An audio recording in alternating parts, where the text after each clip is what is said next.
Constructing Artistics. I just recorded a quick little video real quick and deleted it accidentally. So I'm going to do it again, but I'm already halfway through the process. So I'm going to repeat what I said. Brand new paper clips are lovely, new and shiny, but when you're doing a vintage project, you want to grunge them up a little bit. So I used Genevieve Designs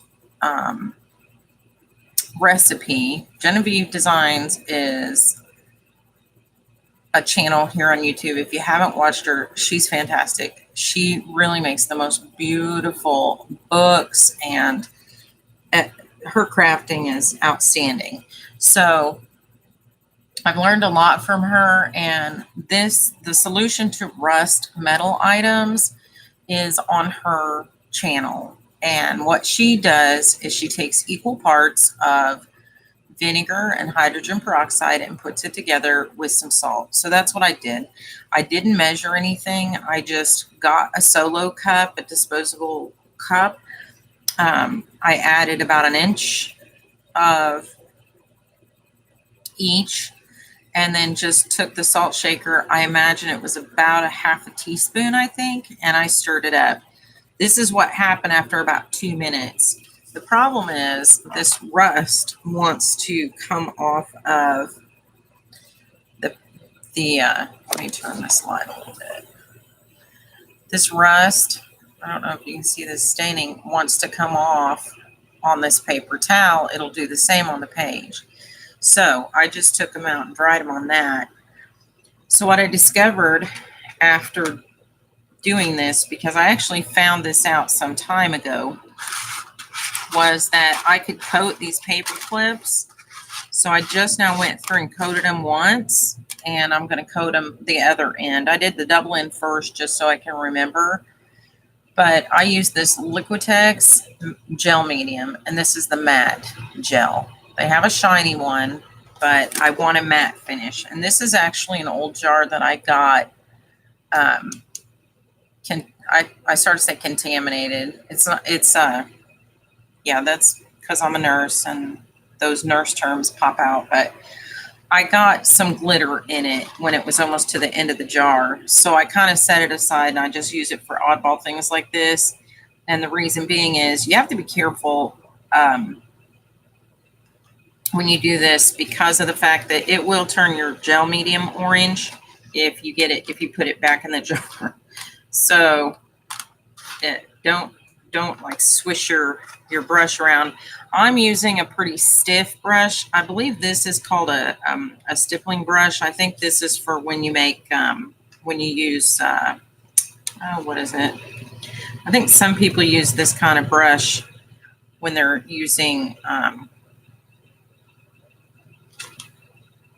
I can't believe I'm drawing a blank here, but I'm old, apparently, and can't remember things. When they're using those plastic pieces that have designs cut out of them, that is so stupid that I can't find this word in my head.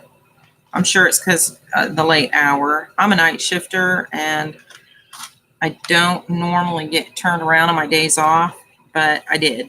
I took a nap. It threw me off. Now I'm up at 4:41 in the morning. Good job, Dana.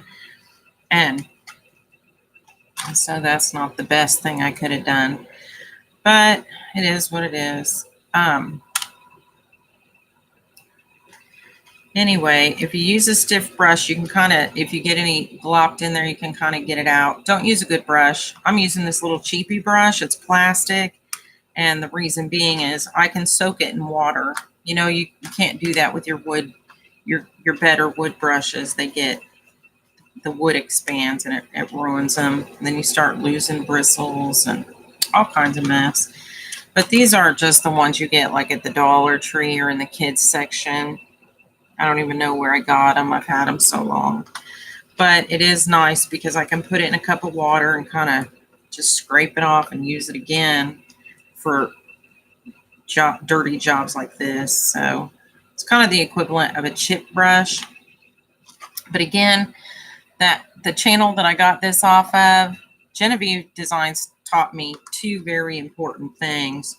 One was how to rust metal items that look brand new. And two is how to dye my seam binding. She has a really good tutorial on that. I actually changed my method of doing that a couple of years ago. I now use a watered down acrylic base because I want the dye to be permanent. And I've always been afraid when I use distress inks, unfortunately, that when they get wet that they'll bleed. And so that being said, I don't dye with distress inks anymore. She does have a really good tutorial on how to dye them. And no matter what you use, you can still use her method. So it works. And the things she makes are so pretty. So that's it for me. This is Dana with Constructing Artistics. Now, when these get all dry, also I'm using this heavy plastic file folder, and the reason being is that these will not stick to it. If the coating is thin enough, they just won't stick to this file folder. Now, they will stick to each other a little bit where the wire is very close to where it loops around very close by itself, but you can kind of pop that apart when they're dry, and you won't notice that so much. But I know we like things vintagey. We age our papers of some of our albums, but then when when you use a paper clip that's rusty and it leaves orange marks on your paper that you have not put there, sometimes you view that a little bit differently. Some people like it and say it adds to the character of the aging and makes it look older. That's fine. And some people don't care for that. I don't want any more rust than I intentionally put on. Also, if you put the stuff, I've got brads in there right now and some bulb pins. I believe the bulb pins are coated because I left them in there for a while and they did not rust. So hopefully they are the type of metal that you can rust, I assume. But also I put some brads in there. Now the brads are ready to come out, I'm sure. They're just cheap metal. But those bulb pins I was kind of surprised about. So I'm going to go check on them in a little bit.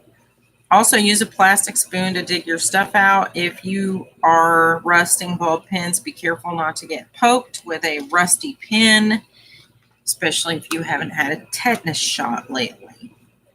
So I am at the end of my coating here. This should help prevent not only further rust, but it should help prevent page staining. So this is Dana with Constructing Artistics. Thanks for watching and have a good day.